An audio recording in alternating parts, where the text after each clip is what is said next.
혹시 이상한 경험을 해보신 적 있으신가요? 오랫동안 연락이 없던 사람이 갑자기 떠올랐는데 신기하게도 그날 연락이 옵니다. 계속 고민하던 문제가 있었는데 우연히 펼친 책에서 정확히 필요한 문장을 발견하죠. 관심도 없던 분야였는데 어느 순간부터 관련 영상이 계속 뜨고 관련 책이 눈에 들어오고 관련 사람들을 만나게 됩니다. 처음에는 우연이라고 생각해요. 그런데 이상합니다. 한 번이 아니에요. 중요한 인생의 갈림길마다 비슷한 일들이 반복돼요. 그리고 시간이 흐른 뒤에야 깨닫습니다. 그것은 우연이 아니었다라는 걸. 적어도 내 삶에서는 하나의 방향을 가리키는 신호였다라는 걸. 오늘은 칼 융이 말하는 동시성, 그리고 현대 뇌과학이 발견한 무의식의 비밀을 통해 왜 인생의 중요한 변화는 항상 신호를 보내는지 이야기해 보겠습니다. 지금부터 57층 한강뷰 시작하겠습니다.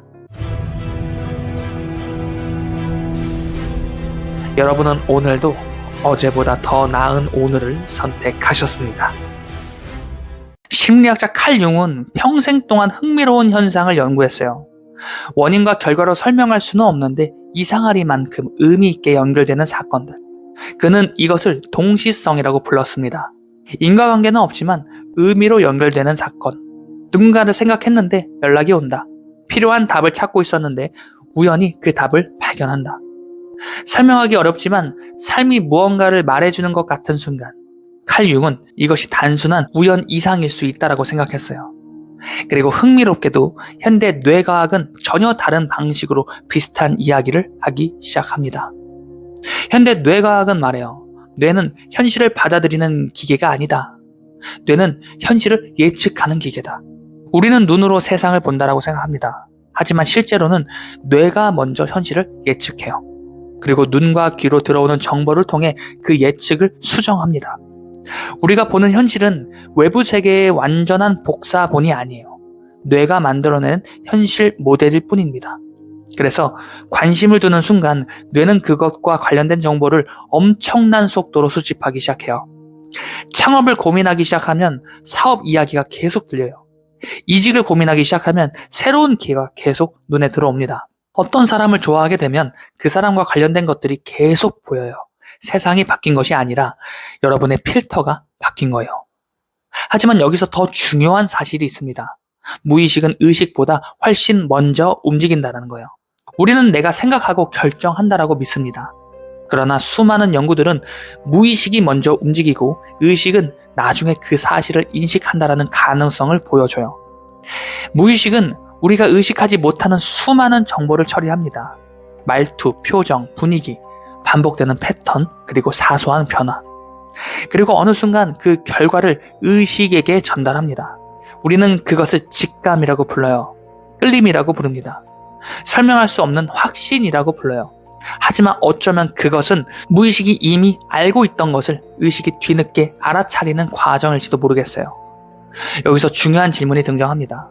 왜 어떤 사람들은 인생이 크게 바뀌기 직전에 이상한 동시성을 경험할까요? 왜 새로운 길을 걷기 시작하기 전에 관련된 신호들이 반복해서 나타날까요? 저는 그 이유가 단순하다라고 생각해요. 미래는 어느 날 갑자기 나타나지 않습니다. 미래는 흔적을 남기며 다가와요. 사업가가 되기 전에는 사업의 흔적이 나타납니다. 작가가 되기 전에는 글쓰기의 흔적이 나타나요. 새로운 인연을 만나기 전에는 관계의 흔적이 나타나고 삶이 바뀌기 전에는 반드시 변화의 흔적이 나타납니다. 문제는 대부분의 사람들이 그 흔적을 무시한다는 거예요. 생각해보세요. 여러분의 삶에 반복해서 나타나는 것은 무엇입니까? 계속 배우고 싶은 분야가 있습니까? 계속 눈에 들어오는 주제가 있나요? 계속 만나게 되는 사람이 있습니까? 계속 떠오르는 아이디어가 있나요? 처음에는 우연처럼 보여요.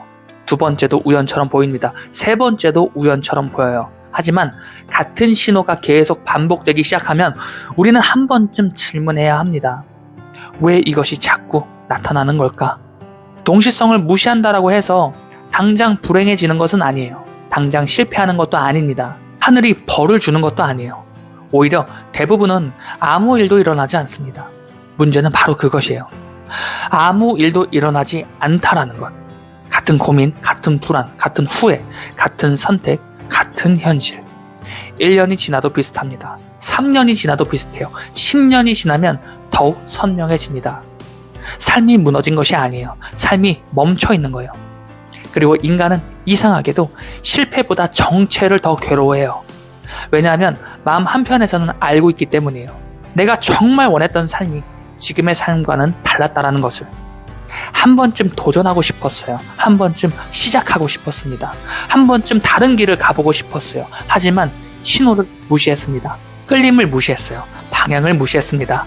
그 결과 안전은 얻었어요. 대신 생동감을 잃었습니다. 반대로 어떤 사람은 다릅니다. 확신이 있어서 움직이는 것이 아니에요. 결과를 알아서 움직이는 것도 아닙니다. 그저 이상하게 계속 마음이 갈 뿐이에요. 그래서 한 걸음 내딛어요. 처음에는 아무 일도 일어나지 않습니다. 두 번째 걸음도 평범해요. 세 번째 걸음도 특별하지 않습니다. 하지만 시간이 지나기 시작합니다. 만나는 사람이 달라집니다. 읽는 책이 달라져요. 생각하는 방식이 달라지고 선택하는 기준이 달라집니다. 그리고 어느 순간 삶 전체가 달라지기 시작합니다. 많은 사람들은 인생이 한순간에 바뀐다라고 생각해요. 하지만 실제로는 그렇지 않습니다. 인생은 방향이 바뀔 때 바뀝니다. 그리고 방향은 언제나 작은 신호에서 시작돼요. 그래서 동시성의 핵심은 행운이 아니에요. 예언도 아닙니다. 끌어당김도 아니에요. 동시성의 핵심은 바로 방향입니다. 지금 내가 가야 할 방향, 지금 내가 외면하고 있는 방향, 지금 내가 성장할 수 있는 방향, 그 방향이 반복해서 나타나는 거예요. 우리는 종종 이런 말을 해요. 그때 그 선택만 하지 않았어도, 그때 시작만 했어도, 그때 용기만 냈어도 그 후회의 대부분은 실패에서 나온 것이 아니에요. 신호를 봤지만 외면했던 기억에서 나옵니다. 사실은 알고 있었어요. 마음이 어디로 향하고 있는지, 무엇을 하고 싶었는지, 어떤 삶을 살고 싶었는지. 하지만 두려움 때문에, 익숙함 때문에, 남들의 시선 때문에 외면했습니다. 그리고 시간이 흐른 뒤 그 신호가 사실은 새로운 삶의 입구였다는 것을 깨달아요. 오늘 여러분께 묻고 싶습니다. 지금 여러분의 삶에 반복해서 나타나는 것은 무엇입니까? 계속 눈에 들어오는 것은 무엇인가요? 계속 배우고 싶은 것은 무엇인가요? 계속 포기하려고 했지만 포기되지 않는 것은 무엇인가요? 어쩌면 그것은 단순한 관심사가 아닐 수도 있어요. 어쩌면 여러분의 무의식이 발견한 방향일 수도 있습니다. 동시성은 미래를 예언하지 않아요. 하지만 이미 시작된 미래의 흔적을 보여줄 수는 있습니다. 그리고 삶이 크게 변화한 사람들은 언제나 그 흔적을 무시하지 않았어요. 동시성은 성공을 보장하지 않습니다. 원하는 모든 것을 약속하지도 않아요. 하지만 한 가지는 말할 수 있어요. 동시성은 놀라울 만큼 자주 여러분이 될 수 있는 최고의 자신을 향한 방향과 겹칩니다. 결국 인생을 바꾸는 것은 거대한 기회가 아니에요. 반복해서 나타났던 작은 신호를 어느 날 진지하게 받아들인 한 번의 선택입니다. 그리고 어쩌면 여러분의 삶도 이미 오래전부터 그 신호를 보내고 있는지도 모르겠어요. 여러분은 오늘도 어제보다 더 나은 오늘을 선택하셨습니다. 지금까지 이훈만 작가의 57층 한강뷰였습니다. 영상 시청해주셔서 감사합니다.